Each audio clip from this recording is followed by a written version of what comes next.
Welcome to Hollywood First Look Features. I'm your host, THUY. As much as I love a hot, warm summer, I'm excited for autumn and all the new shows and movies coming to Hollywood.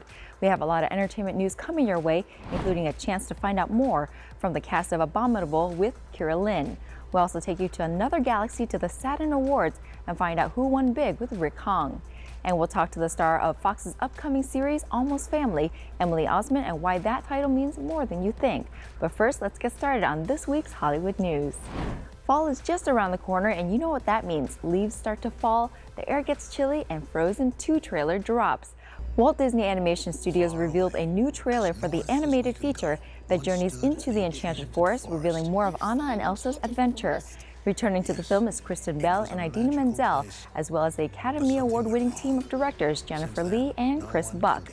Frozen 2 opens in U.S. theaters on November 22, 2019. They hope to beat their original record as the highest-grossing animated film of all time with the sequel. Frozen won an Academy Award for Best Animated Feature Film of the Year when it came out. Has Elsa seemed weird to you? She seems like Elsa. There's this voice. Voice? What does that mean?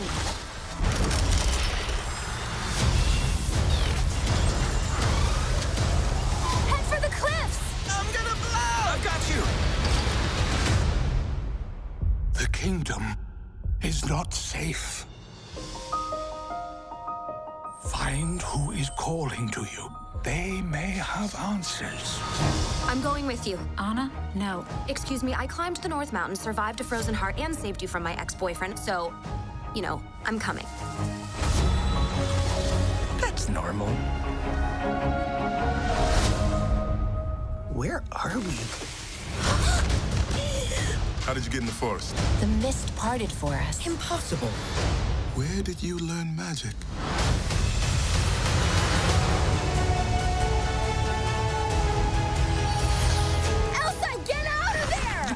Follow me into fire. Then don't run into fire. Magic is very alluring. Without you, she may lose herself to it. Protect Arendelle at all costs. I believe in you, Elsa, more than anyone or anything.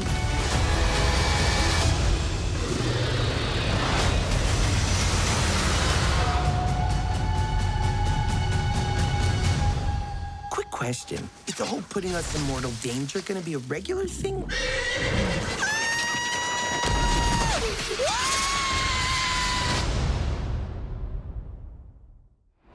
Poet and writer Ocean Vuong has been named as one of 26 Genius Grant winners from the MacArthur Foundation. This year's fellows include artists, writers, scientists, and others who have demonstrated extraordinary originality. In June, Vuong released his first novel, On Earth We're Briefly Gorgeous, written as a Vietnamese immigrant son's letter to his illiterate mother, and made an impression in the literary world. Vuong, who at 30 is one of the youngest fellows named this year. Known as the Genius Grant, the fellowship honors extraordinary originality and comes with a no-strings-attached grant of $625,000 to be distributed over 5 years. What a wonderful accolade for Ocean Vuong. When the Vietnamese producers of The Paper Tiger started pitching their contemporary kung fu comedy, they received a lot of interest from Hollywood studios that wanted to greenlight the script, but with one caveat: cast fewer Asians. The Paper Tiger's team, which consisted of writer and director Bao Tran and producer Alan Yeung, declined. Instead, they took to Kickstarter and raised $124,000. That success and a coveted slot at Cannes Film Festival's networking program for movies in development grabbed the attention of key investors, and they were able to drum up the $1 million shooting budget and have as many Asian characters as they wanted. When you think of Game Changers, do you think of vegan bodybuilders? Probably not, but in the documentary The Game Changers, produced by James Cameron, Arnold Schwarzenegger, and Jackie Chan, that's what it's all about. The documentary spans 88 minutes and is full of fast stats, slick science, and celebrity testimony, all aimed to debunk the real men eat meat mentality. The film premiered at Sundance and was helmed by Oscar winner Louis Sihoyas and is making its theatrical release at select theaters. I've been teaching fighting techniques to government agencies for more than 15 years. Then I got injured. Unable to teach for at least 6 months, I spent more than 1,000 hours studying science on recovery and nutrition, and stumbled across a study about the Roman gladiators. The gladiators were predominantly vegetarian. How could the original professional fighters be so powerful, eating only plants? When I made the switch to a plant-based diet, I qualified for my 3rd Olympic team. I broke 2 American records. I was like, man, I should have done this a long while ago. When I went plant-based, I wasn't sure if I was gonna survive. And I actually became like a machine. One of the biggest misconceptions in sports nutrition is that we have to have animal protein to perform at a high level. That's just not true. Sometimes you have to do things that you know your competitors aren't doing. Today's blood and yesterday's blood. Yeah. I think this is going to wake a lot of people up. I was recovering better, not getting as sore. This was our best season in the last 15 years, and we had 14 guys on plant-based diets. We all want to feel great, have more energy. Cholesterol was 276. Today, 169. Whoa, now you're talking. Most guys my age can keep up with the grandchildren.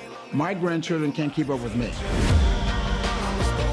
It's not one set of dietary guidelines for improving your performance as an athlete, another one for reversing heart disease, reversing diabetes. It's the same for all of them. Someone asked me, how could you get as strong as an ox without eating any meat? And my answer was, have you ever seen an ox eating meat?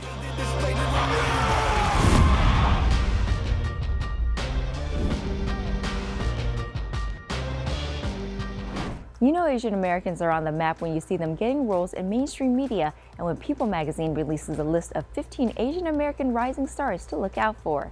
The list includes SNL funny man Bowen Yang, Lana Condor of Netflix's To All the Boys I've Ever Loved, and Star Wars' Kelly Tran.